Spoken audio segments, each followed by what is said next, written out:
दोस्तों। आज हम लोग पढ़ने वाले हैं सोशियो रिलीजियस रिफॉर्म मूवमेंट, है ना। जिसको बोलते हैं सामाजिक और धार्मिक सुधार आंदोलन, जो 19वीं शताब्दी में स्टार्ट हुए थे। ठीक है, तो सबसे पहले क्वेश्चन तो आपके दिमाग में ये आ रहा होगा कि सर ये कहाँ से आ गया टॉपिक, क्योंकि हम लोग तो अंग्रेज़ों की एंट्री हुई थी, ठीक है। बक्सर प्लासी सब चल रहा था, फिर मराठा एंग्लो मैसूर ये सब चल रहा था। आपने 1857 की क्रांति भी दिखा दी, तो ये कहाँ से आ गया। अभी तो हम लोग को मतलब अंग्रेज़ों को लेके चल रहे थे ना, हम लोग अंग्रेज़ों की कहानी चल रही थी, तो ये कहाँ से नई कहानी आ गई।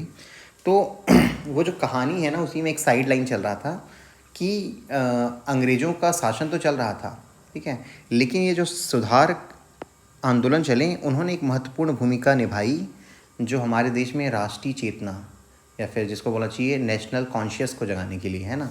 अदरवाइज़ क्या था, भारतीय तो ये समझने लग गया था कि भाई हम तो अंग्रेज़ों के क्या बोलते हैं वाइट मैन्स बर्डन है ना, उनके लिए बोझ है, और वो लोग आए हैं हमारा क्या बोलते हैं हमें सुधारने के लिए। करेक्ट। तो ये जो सामाजिक और धार्मिक सुधार आए, उन्होंने कहीं ना कहीं जो हमारे प्राचीन गौरव थे, एंशिएंट लिटरेचर की बात करें या फिर जो हमारी संस्कृति की बात करें, है ना, उन सब को फिर से रिवाइव किया। और हमारे जो इंडियंस हैं, हम इंडियंस में कहीं ना कहीं ये चेतना लाई कि भाई हम विश्व गुरु हैं, है ना। हमारी जो संस्कृति है, किसी से सीखने की ज़रूरत नहीं है, हम लोग ऑलरेडी ही क्या बोलते हैं डेवलप्ड है कल्चरली, ठीक है। तो अपनी संस्कृति पे गर्व करना सिखाया, और ये जो गर्व करने की जो भावना है, बाद में धीरे धीरे करके आपके नेशनल कॉन्शियसनेस या फिर नेशनल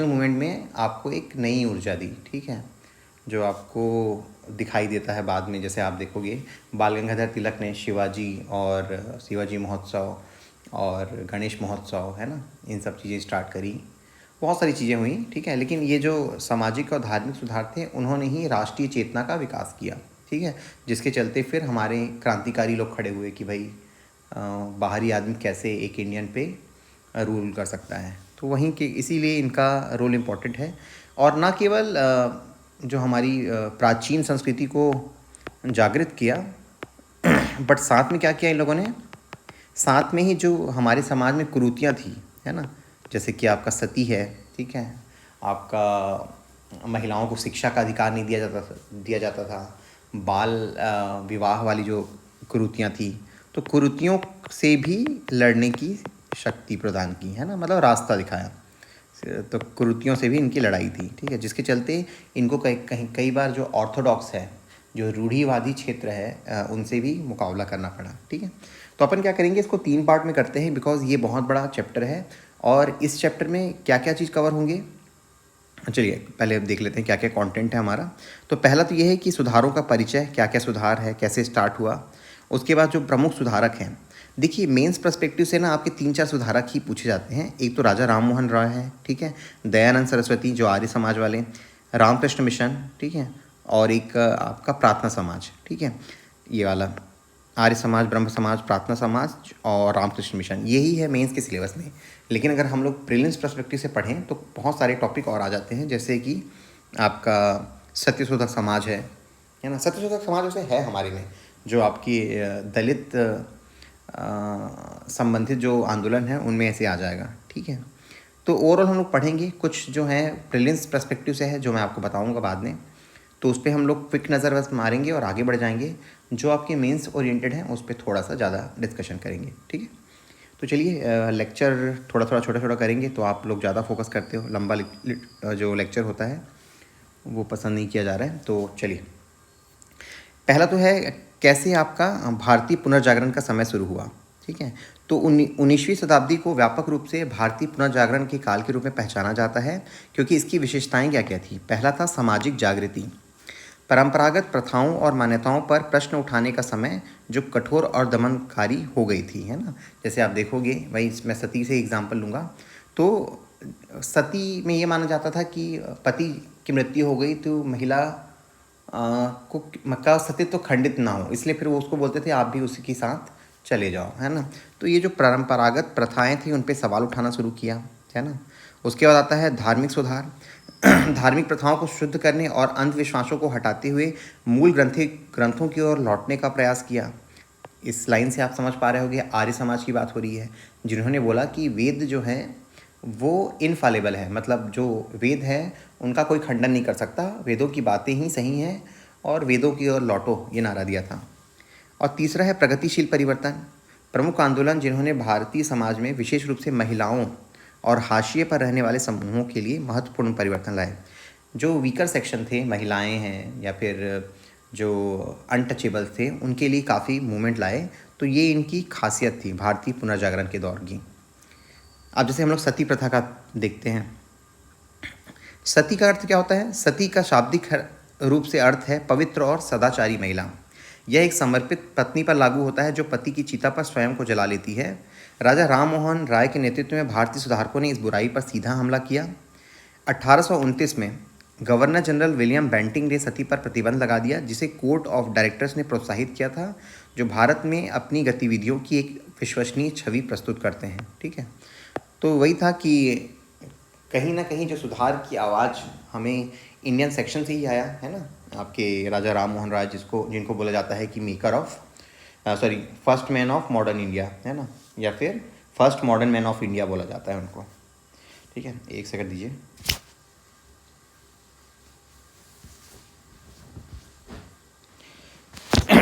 सॉरी। तो फिर हम लोग आते हैं, तो राजा राम मोहन राय जो पहले सुधारक थे, जिन्होंने ये जो सुधार कार्यक्रम है उसकी दीप जलाई थी, उनके बारे में थोड़ा हम लोग देख लेते हैं, क्योंकि प्रश्न बहुत सारे बनते हैं ना।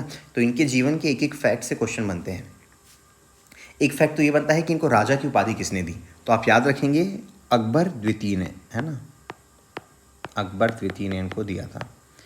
चलिए, तो सामाजिक बुराइयों को चुनौती देने के लिए हाँ, तो आधुनिक भारत के अग्रदूत है राजा राम मोहन राय, जिनका जन्म था 1772 और मृत्यु हुई 1833 में। तो सामाजिक बुराइयों को चुनौती देने के लिए तार्किक तर्क और तर्कसंगत सोच का उपाय किया।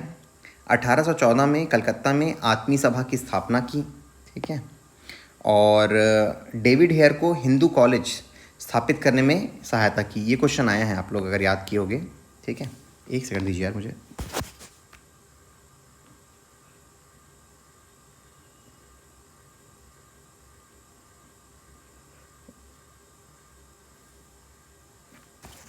सॉरी, हाँ, सेटअप थोड़ा ठीक नहीं हो पाया था।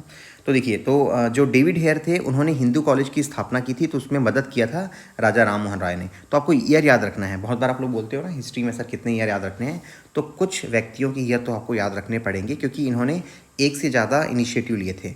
तो उनके चारों इनिशिएटिव दे दिया रहेगा और बोलता है अरेंज करिए।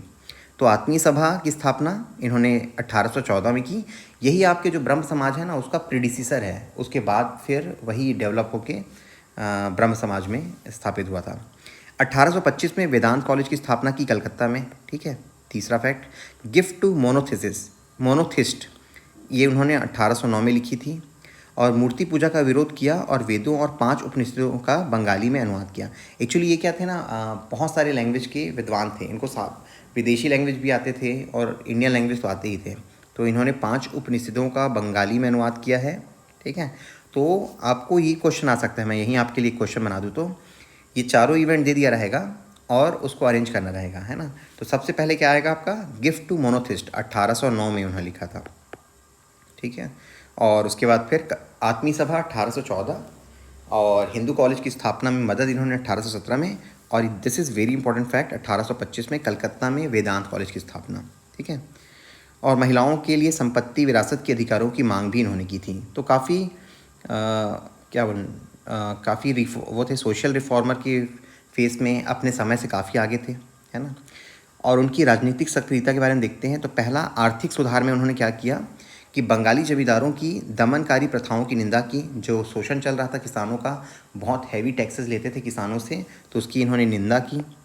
अधिकतम किराए के निर्धारण की मांग की कि आप मैक्सिमम कितना कर लोगे, मनमाना तो नहीं ले सकते, आप मैक्सिमम कितना लोगे उसको फिक्स करो। ठीक है, और बाद में उसमें बढ़ोतरी की कोई गुंजाइश ना हो। ठीक है, कर मुक्त भूमि पर करों के उन्मूलन की मांग की और निर्यात शुल्क में कमी का समर्थन किया। ठीक है, जो यहाँ से हम लोग एक्सपोर्ट कर रहे हैं उस पर टैक्सेस कम लगाओ, तभी तो आपका जो प्रोडक्ट है वो कॉम्पिटिटिव हो पाएगा, है ना। तो ये सब उन्होंने आर्थिक सुधार की कुछ मांग किए।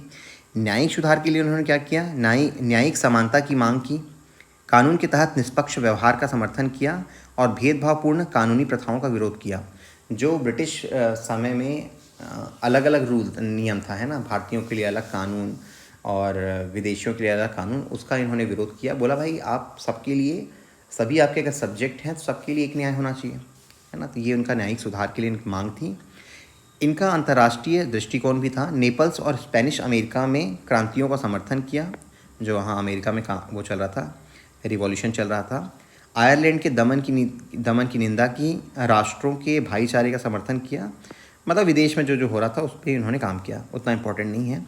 तो एक बस ये इसका पर्पज़ क्या था, दिखाने का पर्पज़ ये था कि इतने जागरूक थे कि इन्होंने सभी क्षेत्रों में अपनी आवाज़ उठाई और कमज़ोर वर्ग जैसे कि आपके किसानों के लिए, है ना, उनकी आवाज़ उठाई।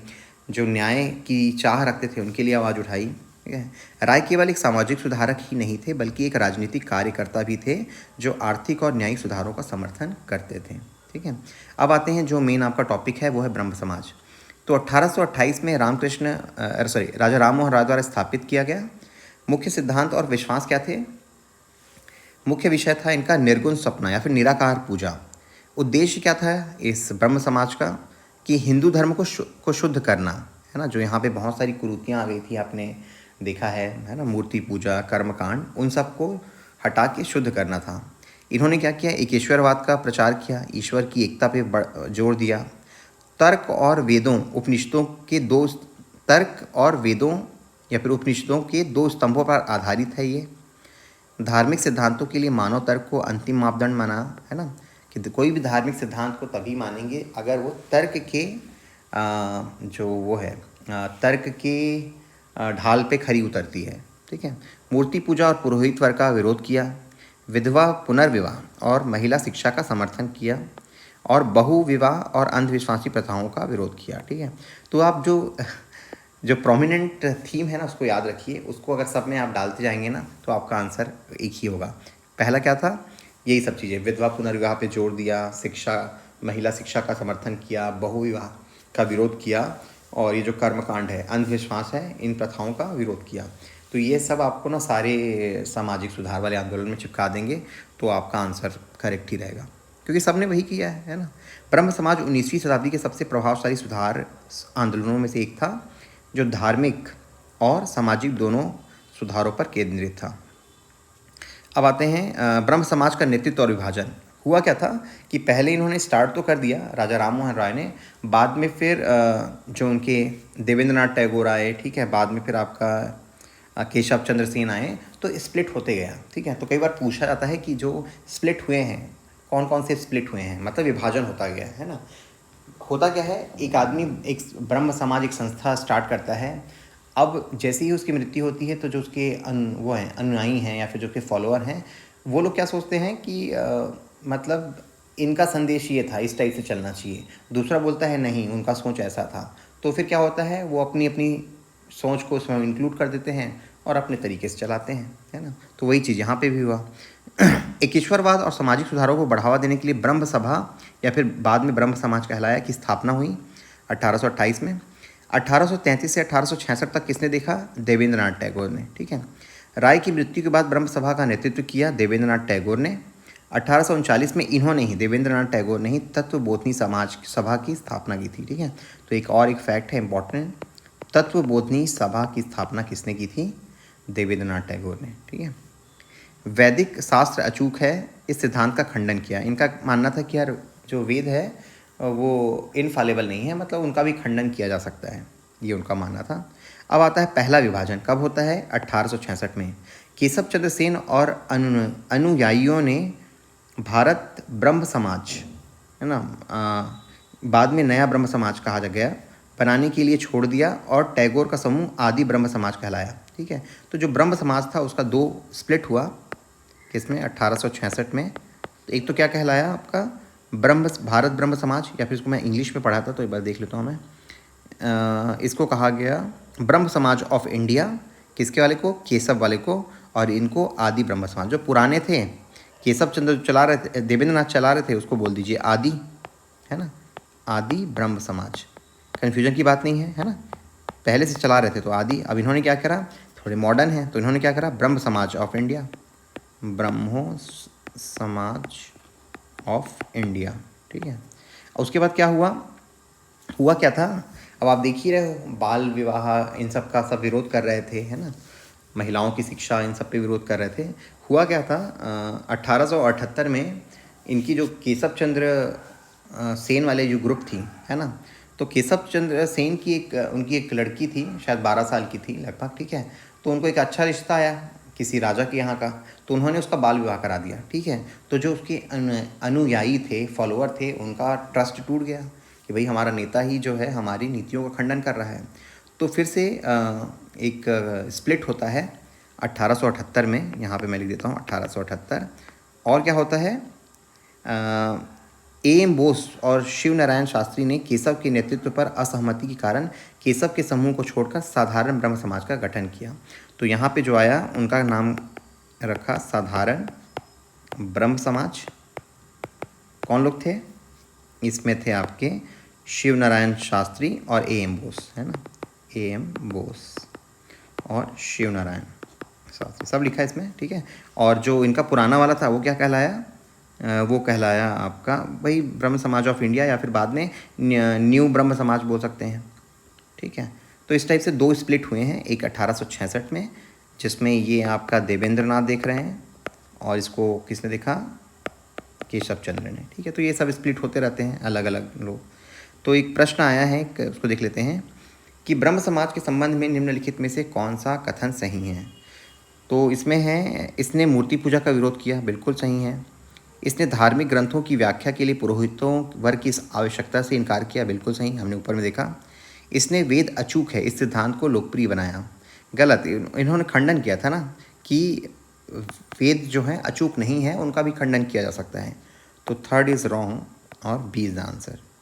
ठीक है, तो एक क्वेश्चन है, आप लोग के मन में एक प्रश्न आ रहा होगा कि सर आप क्वेश्चन क्यों नहीं करा रहे हैं प्रीलिम्स का, तो वो हम लोग अलग सीरीज़ में करेंगे।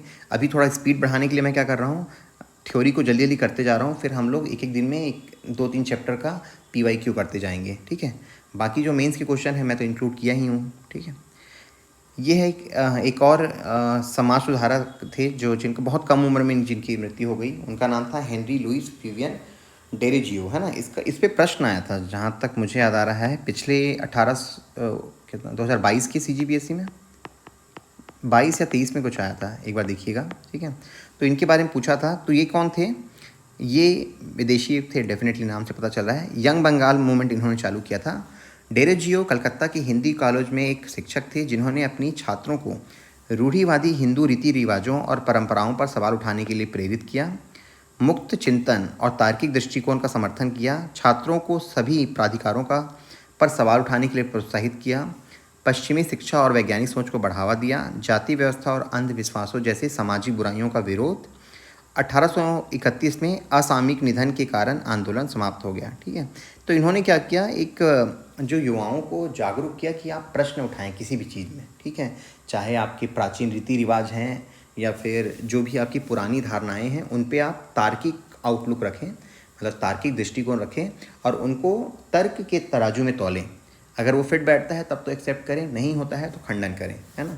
तो ये सब चीज़ें हैं, और इसके चलते इनका जो जाति व्यवस्था और अंधविश्वास थे, उन जैसे सामाजिक बुराइयां थी, उन पे इन्होंने कुठाराघात किया था। ठीक है, SN बनर्जी ने डेरेजियो को बंगाल की आधुनिक सभ्यता के अग्रदूत, हमारी जाति के संविधान पिता, जिनके गुणों से सम्मान उत्पन्न होगा और जिनकी कमियों को सबसे नरम विचार के साथ माना जाएगा। मतलब उन्होंने बोला कि ये आधुनिक सभ्यता के अग्रदूत कहा इनको, क्योंकि आप देख रहे हो ना, ये सब चीज़ें अभी मैं आपको बता रहा हूँ, पढ़ रहे हो तो आपको लग रहा होगा यार क्या ही नया बोल दिया, ये तो हम लोग भी मानते हैं। लेकिन जो उस टाइम का टाइम पीरियड था, 18वीं शताब्दी, है ना, 1800 के आसपास का, उस टाइम तो ये बहुत बड़ा चीज़ था। मतलब अगर आप कुछ ऐसा बोल दोगे, पुराने रीति रिवाजों का खंडन कर दोगे, तो शायद आपको बहिष्कृत कर दिया जाता। तो उस टाइम इन लोगों ने एक नई विचारधारा को जन्म दिया और जो युवा लोगों को प्रोत्साहित किया, है ना, कि आप भी एक रेडिकल थिंकिंग रखें, चीज़ों को ऐसे एक्सेप्ट ना कर लें। कुछ चीज़ें हैं जो शायद डायरेक्टली PPT के आ गया है, तो ये क्या है, teacher in Hindu college Calcutta 1826 से 31 के बीच। Started the young Bengal movement, जो मैंने बताया ये इंपॉर्टेंट है ना, याद रखिएगा। यंग बंगाल मूवमेंट किसने स्टार्ट किया, डेरेजियो ने, है ना। इंस्पायर्ड बाय फ्रेंच रिवॉल्यूशन, जो फ्रेंच की क्रांति से इंस्पायर्ड थे। Had radical thought of liberty and freedom, मतलब जो आज़ादी और स्वतंत्रता के लिए इनके बहुत रेडिकल थॉट थे। Derozio was perhaps the first nationalist poet of modern India, ये याद रखिएगा ना, इनको पहला राष्ट्रवादी कवि माना जाता है मॉडर्न इंडिया का, ठीक है। अब आते हैं ईश्वर चंद्र विद्यासागर, तो इनके बारे में भी आपने सुना ही है। इनका एक बहुत बड़ा थीम ये था कि महिलाओं को कैसे सशक्तिकरण दिलाएं, तो उन्होंने क्या क्या इनिशिएटिव लिए उसके बारे में पढ़ते हैं। तो पहला तो ये है कि महिला मुक्ति के लिए इन्होंने जो काम किए, महिलाओं की मुक्ति के लिए अथक परिश्रम किया, लड़कियों के बीच शिक्षा को बढ़ावा दिया और उनके लिए संस्थाएं स्थापित की। तो कौन सी संस्था है वो देखेंगे हम। 35 लड़कियों के स्कूलों का आयोजन किया, कई अपने खर्च पे इन्होंने बहुत सारे स्कूल शुरू किए महिलाओं की शिक्षा के लिए, लड़कियों की शिक्षा के लिए। महिलाओं की उच्च शिक्षा के लिए बेथुन स्कूल, है ना, ये शायद पुणे में है, हाँ पुणे में ही है शायद। बेथुन स्कूल के सचिव के रूप में कार्य किया और अपने पूरे जीवन में बहुविवाह के खिलाफ अभियान चलाया। एक मिनट देख लेता हूँ मैं, बेथुन स्कूल मेरे हिसाब से मैंने पुणे में ही पढ़ा था, बेथुन कॉलेज फॉर, हाँ तो ये है आपका कलकत्ता में, सॉरी एक्चुअली विद्यासागर है कलकत्ता से। तो बेथुन कॉलेज कलकत्ता में स्टार्ट किया वुमेन एजुकेशन के लिए, ठीक है। विधवा पुनर्विवाह, इनकी सबसे बड़ी उपलब्धि 1856 का विधवा पुनर्विवाह था, जो मैं आपको बोल नहीं रहा था बार बार कि डलहौजी के टाइम में हुआ था। तो ये विधवा पुनर्विवाह अधिनियम लागू हुआ था कि बहु विवाह के खिलाफ बहु विवाह लिखा, बहु विवाह, इसको एक बार इंग्लिश में पढ़ते हैं क्या चीज़ है, रोड बहु विवाह अगेंस्ट पॉलीगमी। अच्छा, इन्होंने एक रचना लिखी है बहु विवाह, ठीक है, किसके खिलाफ, ये जो बहु विवाह हो रहा है उसके बहिष्कार में, ठीक है। 1850 में बाल विवाह का विरोध किया और व्यक्तिगत रूप से कई विधवाओं के विवाह की व्यवस्था की, ठीक है। तो इन्होंने विधवा पुनर्विवाह का एक बहुत बड़ा जिम्मा उठाया था ईश्वर चंद्र विद्यासागर ने। और इन्होंने जो शैक्षणिक सुधार किए थे उसके बारे में देख लेते हैं। संस्कृत कॉलेज के प्रिंसिपल के रूप में कार्य किया, कलकत्ता में था संस्कृत कॉलेज, है ना। गैर ब्राह्मण छात्रों के लिए संस्कृत कॉलेज खोला, संस्कृत कॉलेज में पश्चिमी विचारों का परिचय दिया, एक कॉलेज की स्थापना में मदद की जो अब उनके नाम पर है, एक नई बंगाली प्राइमर तैयार की और एक नई गद्य शैली विकसित की। मतलब इन्होंने काफ़ी अच्छा काम किया है इसमें लिटरेचर में भी। Devise a new Bengali primer and evolve a new prose style, ठीक है। तो एक कविता का एक नई विधा इन्होंने स्टार्ट करी है। तो कहीं अगर पूछा जाता है मेंस में तो नहीं आएगा, बट कुछ फैक्ट जो आपको याद रखनी चाहिए कि 1856 में ये वाला विधवा पुनर्विवाह अधिनियम किसकी मदद से हुआ, है ना। बेथुने कॉलेज की स्थापना में किसका योगदान था, तो ईश्वरचंद्र विद्यासागर, ठीक है। और प्रिंसिपल के रूप में किन्होंने काम किया। तो कई बार क्या होता है, ये लोग बहुत सारे स्टेटमेंट दे देते हैं, आपको उस महापुरुष को पहचानना होता है, इसलिए ये सब स्टेटमेंट एक बार देख लीजिएगा। मेंस में नहीं आता, ठीक है, इसलिए रटने की ज़रूरत नहीं है, प्रीलिम्स ओरिएंटेड है मोस्टली ये, क्योंकि मेंस में ईश्वरचंद्र विद्यासागर का नाम नहीं है। बट अगर आप एक बार पढ़ लोगे और ये लोग कुछ सरप्राइज क्वेश्चन देंगे तो आप बना लोगे, ठीक है। ये क्वेश्चन है एक तो पढ़ लेते हैं अपन। निम्नलिखित में से किसने बहुविवाह पुस्तक लिखी थी, है ना, क्वेश्चन आ गया जो हमने ऊपर पढ़ा था। तो यूपीएससी में आया है 2007 में, किसने लिखी थी, ईश्वरचंद्र विद्यासागर, बी, है ना। आधुनिक भारत के निर्माण में ईश्वरचंद्र विद्यासागर के योगदान का मूल्यांकन करें। तो ये आपका मेंस का क्वेश्चन था। इस निबंध प्रश्न में निम्नलिखित योगदानों पर चर्चा करनी है। क्या क्या करेंगे आप, अगर ये प्रश्न आता तो क्या लिखेंगे, महिला और शिक्षा और मुक्ति, विधवा पुनर्विवाह कानून जो इन्होंने एफर्ट करके 1856 में लाया था, शैक्षिक सुधार जो किए, बंगाली भाषा का विकास के लिए जो प्राइमर और नई प्रोस विधा जो लाई, बाल विवाह और बहुविवाह का विरोध, ठीक है। तो ये सब आप आंसर में इंक्लूड करेंगे। अब आते हैं हम लोग, ये क्या पढ़ रहे हैं हम लोग, ज्योतिबा फुले, ठीक है। चूँकि मैंने, अब आपको थोड़ा सा ये लग रहा होगा कि यार ज्योतिबा फुले कहाँ से आ गए, हमें तो ब्रह्म समाज पढ़ना है, आर्य समाज पढ़ना है, सब चीज़ हम लोग कंटिन्यूएशन में ही पढ़ रहे हैं। ये जो प्रेजेंटेशन बना है बेस्ड ऑन स्पेक्ट्रम, जो मॉडर्न इंडिया के लिए बहुत अच्छी बुक मानी जाती है, तो स्पेक्ट्रम पे बना है, तो उसके फ्लो के हिसाब से आ रहा है, ठीक है। तो ज्योतिबा फुले जो है आपके दलित वर्ग के उत्थान के लिए जो उन्होंने कंट्रीब्यूशन दिया वही है, ठीक है। और अभी शायद आपने देखा होगा तो एक मूवी भी आई थी प्रतीक गांधी की, जिसका नाम था फूले, है ना, तो देख लीजिएगा आप लोग। तो इन्होंने क्या किया था, सत्यशोधक समाज की स्थापना की थी। तो ईयर हमेशा इंपॉर्टेंट रहता है किसी भी स्थापना का। ब्रह्म समाज का आपने क्या देखा, 1828। सत्यशोधक समाज की स्थापना 1823 में 1873 में हुई थी। ज्योतिबा फुले एक अग्रणी सामाजिक सुधारक थे जिन्होंने निचली जातियों के उत्थान और महिला शिक्षा के लिए काम किया। धार्मिक पुस्तकों में असमानता और धर्म की रूढ़िवादी प्रकृति की निंदा की। इनका मानना था कि जो हमारे प्राचीन ग्रंथ हैं वो कहीं ना कहीं समाज को 4 वर्गों में बांट रहे हैं, ठीक है, और एक पर्टिकुलर वर्ग को सबसे नीचे में रख रहे हैं, ठीक है, तो वो गलत है। धर्म के माध्यम से जनता के शोषण की आलोचना की। जो हमारे धर्म ग्रंथ हैं वो शोषण को बढ़ावा दे रहे हैं, क्योंकि वही कर रहे हैं ना, क्षत्रिय ब्राह्मण शूद्र वैश्य, तो इसलिए ये अगेंस्ट थे जो धार्मिक किताब धर्म के। अंधे अनुष्ठानों मतलब जो कर्मकांड थे और धार्मिक पाखंड का विरोध किया। मानव कल्याण, एकता, समानता और सरलीकृत धार्मिक सिद्धांतों का समर्थन किया। 1851 में फुले और इनकी पत्नी का भी नाम आएगा, है ना, सावित्री ताई। तो उनकी पत्नी ने पूना में लड़कियों के लिए एक स्कूल शुरू किया। इन स्कूलों के सक्रिय प्रचारकों में जगन्नाथ शंकर सेठ और भाऊ दाजी शामिल थे। इंपॉर्टेंट नहीं है, दिस इज़ इंपॉर्टेंट। 1851 में जिन्होंने स्कूल शुरू किया था पुणे में, ठीक है। तो ये प्रश्न आ सकता है कि किसने 1851 में पुणे में लड़कियों के लिए शिक्षा के लिए स्टार्ट किया था।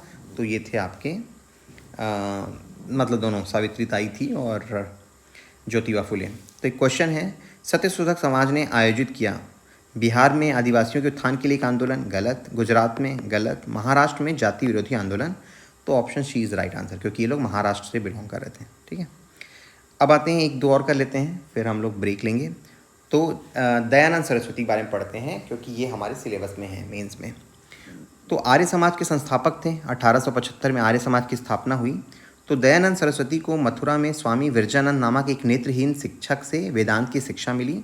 उन्होंने बॉम्बे में आर्य समाज आंदोलन शुरू किया और बाद में इसका मुख्यालय लाहौर स्थानांतरित कर दिया। तो ये इंपॉर्टेंट है ना, इसका जो ये था मुख्यालय था लाहौर में था, पहले बॉम्बे में स्थापित किया लेकिन बाद में लाहौर में। तो अगर प्रश्न में आता है कहाँ पे था तो लाहौर में लिखेंगे।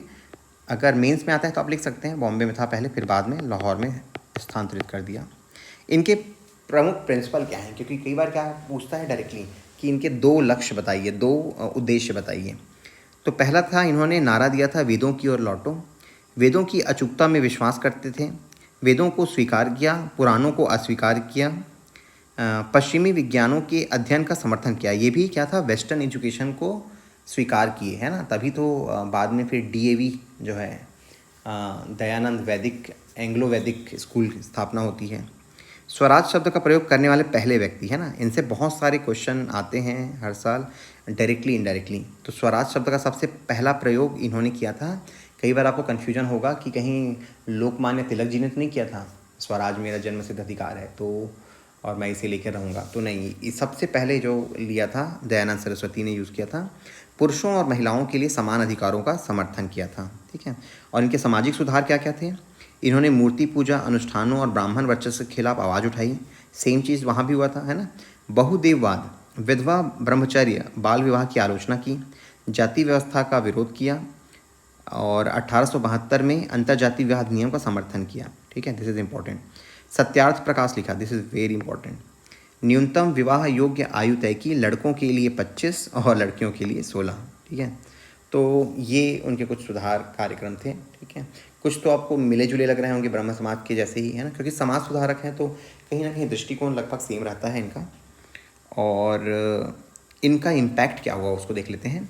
तो सबसे पहले तो शैक्षणिक संस्थान जो इन्होंने स्टार्ट कराए कि इनके फॉलोअर ने पश्चिमी पद्धति पर शिक्षा प्रदान करने के लिए स्कूलों और कॉलेजों का एक नेटवर्क स्थापित किया। इस प्रयास में लाला हंसराज ने अग्रणी भूमिका निभाई और 1902 में स्वामी श्रद्धानंद ने पारंपरिक शैक्षिक आदर्शों का प्रचार करने के लिए गुरुकुल की स्थापना की, है ना, हरिद्वार के पास गुरुकुल का। तो किसने, लाला हंसराज और स्वामी श्रद्धानंद, है ना, श्रद्धानंद ने आपका गुरुकुल का। DAV भी आएगा कहीं पे, आई थिंक हंसराज ने DAV का स्थापना किया था, ठीक है। और ये जो श्रद्धानंद है उन्होंने किसका किया, आपके ये गुरुकुल का। तो एक जो इनका फॉलोअर पक्ष था, उन्होंने वेस्टर्न एजुकेशन को बढ़ावा देने के लिए दयानंद एंग्लो वैदिक स्कूल की स्थापना करी, जो हंसराज हैं। और दूसरा वर्ग था जिन्होंने हरिद्वार के पास गुरुकुल की स्थापना की। धार्मिक पहचान, हिंदू पहचान को मजबूत करने के प्रयास में आंदोलन अंततः मुस्लिम विरोधी और ईसाई विरोधी विशेषताओं को अपना लिया। इससे शुद्धिकरण आंदोलन शुरू हुआ और जिसका उद्देश्य अन्य धर्मों में परिवर्तित हिंदुओं को वापस। तो इसमें क्या हुआ ना, एक वर्ग था, आई थिंक श्रद्धानंद आएगा या फिर सहजानंद स्वामी, है ना। तो उसमें क्या हुआ, इन्होंने हिंदू धर्म में जो लोग कन्वर्ट हो गए थे, मुस्लिम या फिर ईसाई, उनको वापस शुद्धिकरण के माध्यम से वापस लाने की कोशिश की। तो कहीं ना कहीं फिर क्या हो गया, ये जो आर्य समाज का ये वर्ग था, वो हिंदू मुस्लिम मतलब डिसहार्मोनी हो गया, है ना, कन्फ्लिक्ट हिंदू मुस्लिम में या फिर हिंदू क्रिश्चियन में, कि आप जो कन्वर्टेड हैं उनको वापस ला रहे हो या फिर हमारे खिलाफ प्रचार कर रहे हो करके। तो उसी की बात कर रहा है कि आंदोलन जो था वो ईसाई विरोधी हो गया है ना। सामाजिक सक्रियता क्या था, आर्य समाज ने गौ रक्षा आंदोलन शुरू किया और सामाजिक सुधारों की वकालत जारी रखी। स्वामी दयानंद ने एक बार बाल विवाह की प्रचलित प्रथा के कारण हिंदू जाति को बच्चों के बच्चे कहकर खेद व्यक्त किया था। ठीक है, ये एक बहुत इंपॉर्टेंट फ्रेज़ है।